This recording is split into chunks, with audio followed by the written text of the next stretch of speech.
Ni mimi hapa King Noti Mtumbadi. Hii ni siku pekee ambaye imenipa furaha sana kwenye maisha yangu.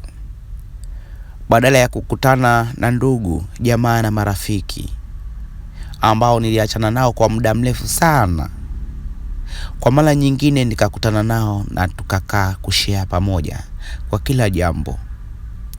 Nimekutana na ndugu zangu, babangu, bibi yangu, babu yangu na ndugu zangu, marafiki na vitu vingi vya thamani.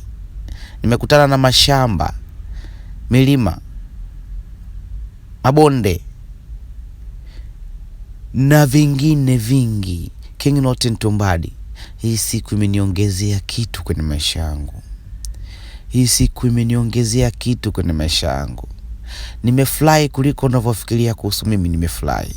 Yaani nimefurahi. Nimekutana na bidhaa za shambani tofauti tofauti kama hivyo mtama, mahindi, mbaazi, vitu vingine vingi. Sisemi miogo. Yaani na vitu vingine.